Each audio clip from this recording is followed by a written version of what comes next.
Welcome to the Commission's review of the criteria for accreditation. This session focuses on Criterion 2, Integrity, Ethical and Responsible Conduct. My name is Jeff Rosen. I am Vice President for Accreditation Relations and Director of the Open Pathway. We will review here the core components within Criterion 2 and discuss different kinds of evidence that might be assembled in support of those core components. Before getting to the core components, let's discuss a brief overview of the ideas that inform Criterion 2. The criterion asks that institutions demonstrate that they act with integrity and that their conduct is ethical and responsible.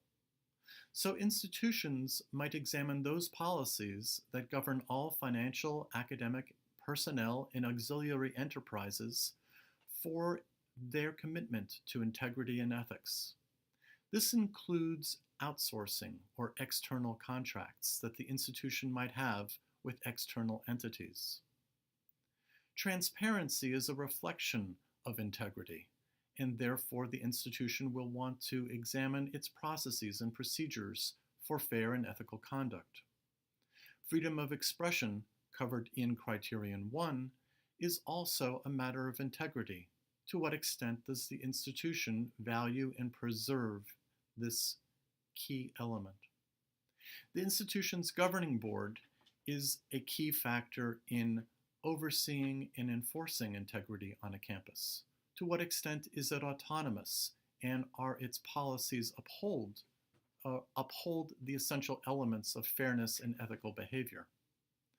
Finally, we want to see examples of how the institution provides instruction in the ethical use of acquiring and using knowledge, as this is a key element in communicating to students how to act with integrity in an academic environment.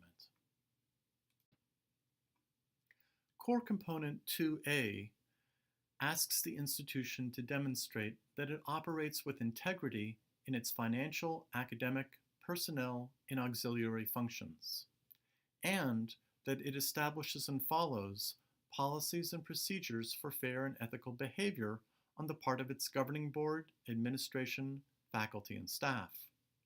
So the kinds of evidence that might be included here involve handbooks for hiring and search committees, independent auditors' results, investment policies and compliance, internal budget control policies, the bond rating and related testimonials of outside entities, board finance committee minutes that reflect internal operations, board budget meeting minutes that also reflect the ways in which decisions are made that affect the budget of an institution, training manuals for the board and elements that demonstrate its integrity, such as onboarding guides for employees that are overseen by the board, are key elements.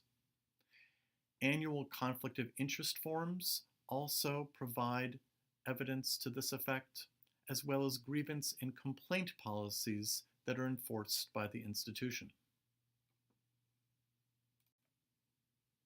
Core Component 2B asks that the institution provide evidence that it demonstrates clear and complete expectations to students with regard to its academic programs, its requirements, that it represents its faculty and staff to the public, that it represents costs to students, as well as its control and accreditation relationships in an unambiguous way. So the evidence that might be included involve academic catalogs with their degree requirements, course schedules with registration rules and obligations that apply to all students, a transparent list of all specialized accreditors with the current status for each one of them, the tuition fees and net price calculators so that students and parents can calculate the total cost of attending the institution, the roster of faculty and staff so that students have a clear understanding who their instructors are, The recruitment and admissions policies, again, that might be stated as well in the academic catalog, and the information about the governing board or the controlling entity of the institution all provides transparent evidence related to the integrity of the institution. The integrity of a governing board for any institution is a key element that defines its integrity. Core Component 2C asks each institution to demonstrate that its governing board is sufficiently autonomous to make decisions in the best interests of the institution. The kinds of evidence that might be included involve board bylaws, policies, manuals, and its conflict of interest policy. A list of members' biographies might be included, and their roles and responsibilities on the board. The selection process for board members and for the assignment of board roles might be included as well.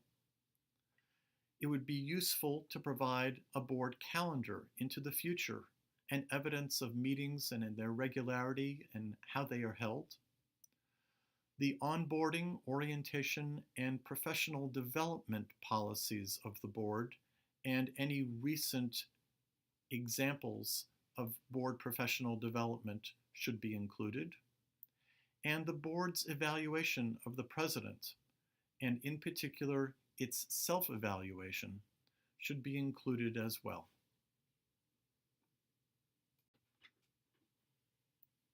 The commitment of the institution to the freedom of expression and the pursuit of truth in teaching and learning is a fundamental element of Core Component 2D. The following kinds of evidence might be included: institutional statements of institutional learning principles and the desired outcomes from those courses, institutional activities that support diverse views and opinions, the institution's policy on academic freedom or freedom of expression, the general education course listing and the options available to students, as well as different kinds of policies and procedures on peaceful assembly or censorship.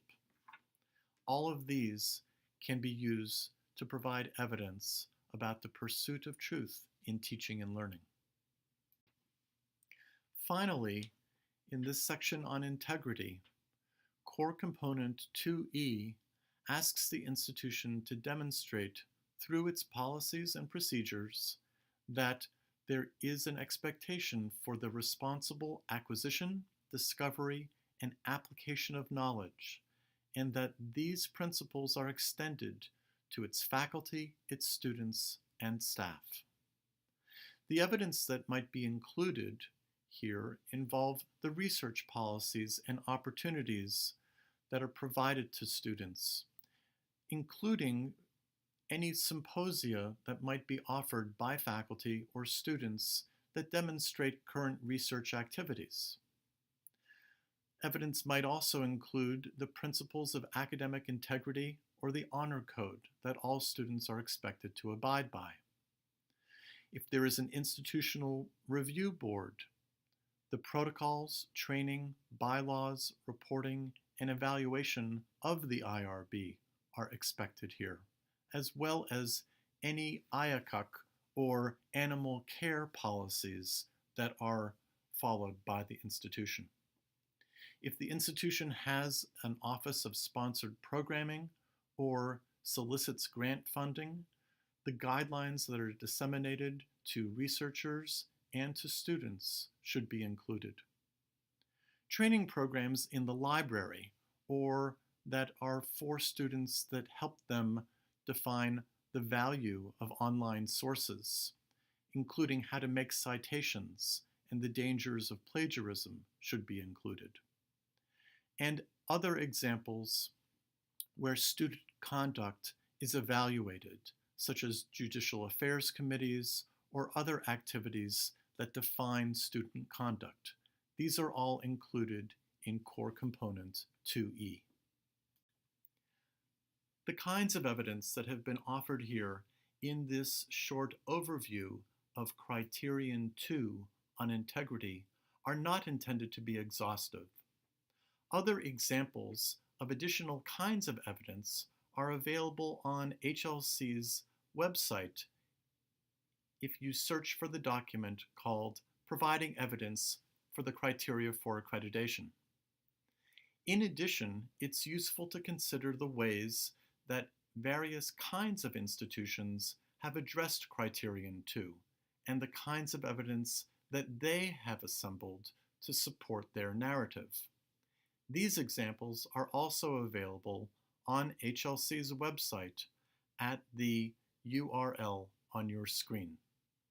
Thank you very much.